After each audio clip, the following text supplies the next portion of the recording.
In this video, we're going to talk about a feature of the C++ language called the this pointer. So it comes up on occasion that member functions might need to refer to the object that they're contained within. When they want to refer to the members of an object, they can just say the name of a member. But what if they want to refer to the whole object itself? Well, the way we do this is with a built-in keyword called this, and it's a pointer to the object that the member function is operating on. And it simply means the address of this object. And this is provided by the language and supported by the compiler so that we can always know where in memory the object is that we're dealing with. Here's an example of a really simple class that's able to tell us where it is in memory by using the this pointer. So I have class A, and inside I have a public member function called getObjectAddress. And this is just going to return the this pointer value. And this, because it's in class A, that means it has a type of a pointer. It's a pointer to an object of type A. And so we would write that as a star to indicate that it's a pointer to object to class A. And so down here, maybe somewhere else in main, we could create an object A and then say a.getObjectAddress, and that will return us the address of this object A we created, wherever it happens to be.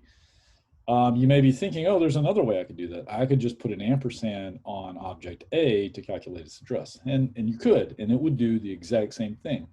But note, there's no way for me to say address of A inside this member function because this class A doesn't know anything about this object out here. It's outside of its scope. It's possibly in a totally different file. So there'd be no way for this member function to know about this other object. So the only way for an inside the class to know its address is to use the this keyword. Outside, when we actually have objects, we can just use the ampersand operator. Okay, but sometimes we do want to know where an object is located. Another way you can use this is to explicitly refer to member variables within a class. So let's say class A has a member variable X, and then inside the constructor, I want to initialize X to 0. I could say this arrow X equals 0, and that would initialize the member. Now, this is a little more redundant than you really need to do. You could just say X equals 0. But this works. Now, you may be asking, why am I using an arrow here? Well, anytime you have a pointer to an object, in order to get the object, you use an arrow, right? So it would be pointer, arrow, then the field name. Whereas if it's not a pointer, it's just an object, you use the dot. So it's important to keep that in mind. Remember, when you have pointers, you use the arrow to access the members of the class. That's just like structs in C. Structs in C, if you just have the struct directly, then you use a dot. But if you have a pointer to the struct, you use an arrow.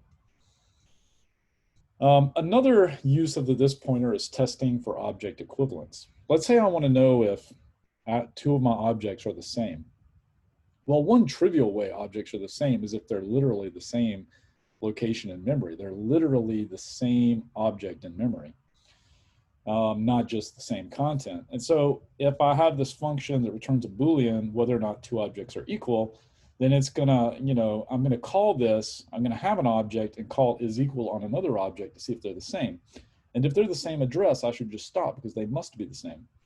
And the way I could write that out is I could say if this is equal to the address of the other object, then that means the current object and that other object are in the same place in memory. So they have to have the same content, so I can just return true. Otherwise, if they're not actually the same object, then I should compare the two X fields to see if they're the same. So is the X of my object different or the same as the X of the other object? And if they're the same, then I can return true, and otherwise I'll return false. Another example of that this pointer is code clarity. There are some occasions where we need to be really clear about what variable or what field we're modifying. Like, let's suppose someone implemented this object and it has a member variable x, but then they wrote a function called confusing that takes a parameter named x. So now the parameter x and the field x have the same name, and if I refer to x in this function, it might be confusing as to which x I'm referring to. Well, according to the scoping rules of C and C++, if I have a local variable always overrides a global variable. It always overrides a field variable within an object. And so this x here has to mean the parameter x. But I want to modify x in the object. So the only real way I can do that is by saying this arrow x. And now the this pointer gives me a way of differentiating and specifying I want to modify the field x using the local variable x. Okay, so the this pointer allows us to determine the address of an object and access members within a member function. This is really useful in a variety of situations, but there are a few key situations where it tends to come up a lot. One, getting an object's address. This is useful in a variety of contexts, especially in data structures.